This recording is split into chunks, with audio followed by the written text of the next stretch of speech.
Hello everyone, আসসালামু আলাইকুম। সবাই কেমন আছেন? আশা করি সবাই ভালো আছেন। আল্লাহর রহমতে আমিও অনেক ভালো আছি। কিচেন আকিমনি চ্যানেলে সবাইকে স্বাগতম। তো আমার আজকের ভিডিও পালং শাক আর মটরের শাক। তো দুইটা শাকই আমি একসাথে করে সুন্দর করে কেটে নিছি, ধুয়ে পরিষ্কার করে। তো এখন আমি এখানে আদা বাটা, জিরা বাটা, রসুন বাটা দিয়ে দিলাম। দিয়ে এবার পেঁয়াজ কুচি আর মরিচ কুচিটা দিয়ে দেবো। এবার দিয়ে দেব 1 কাপের মতো চালের গুঁড়ি,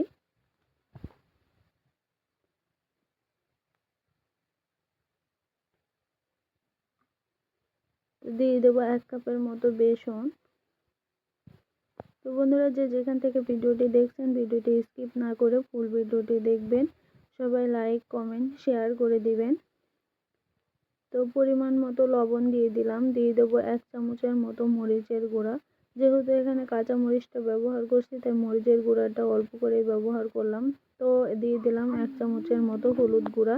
এবার দিয়ে দেবো পরিমাণ মতো ধনিয়া পাতা। তো এই যে ধনিয়া পাতাটা দিয়ে এবার হালকা হাতে মেখে নেব।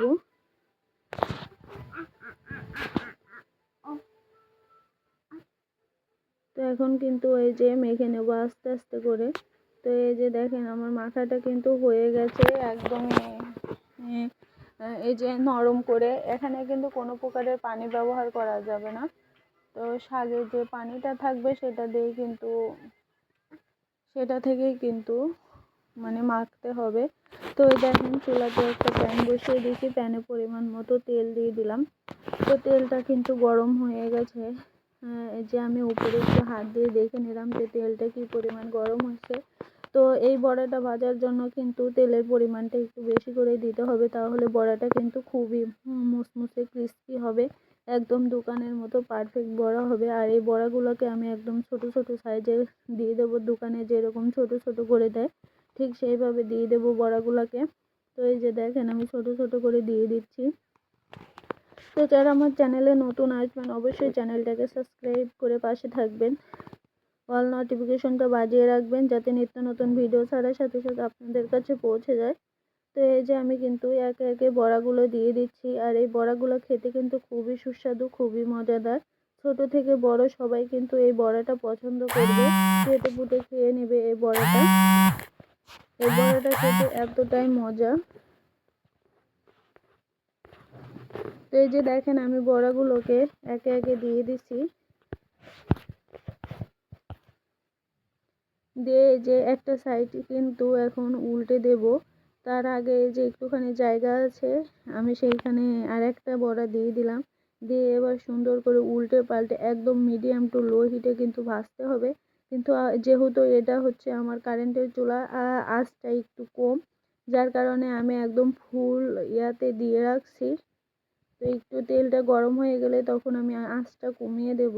দেখেন, তো এই যে আমি বড়াগুলোকে উল্টে দিচ্ছি। চালটা যদি অল্প থাকে তাহলে বড়াগুলো ভাজতে কিন্তু খুবই মুচমুচে হয়। আর যদি জালটা বেশি পরিমাণ থাকে তাহলে দেখা যায় যে বড়াগুলো পুড়ে যায়, ভিতরটা কাঁচা থাকে, সেরকম ক্রিস্পি হয় না। তো এই যে এখন আমি উল্টে পাল্টে সুন্দর করে লালচে করে ভেজে নেব বড়াগুলোকে। তো এই যে দেখেন আমার বড়াগুলো কিন্তু ভাজা হয়ে গেছে আর মাশাআল্লাহ খুবই ক্রিস্পি হয়েছে, দেখে কিন্তু লোভ লাগতেছে। আর বড়াগুলো খেতে কিন্তু খুবই সুস্বাদু হয়েছিল, খুবই মজা। তো এই যে একে একে আমি বড়াগুলোকে উঠিয়ে নিচ্ছি।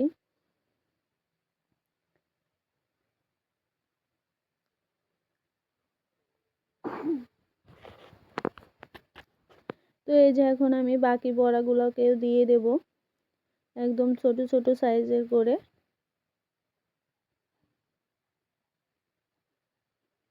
তো একইভাবে দিয়ে কিন্তু আমি সবগুলো বড়া সেমভাবে উল্টে পাল্টে কিন্তু ভেজে নেব।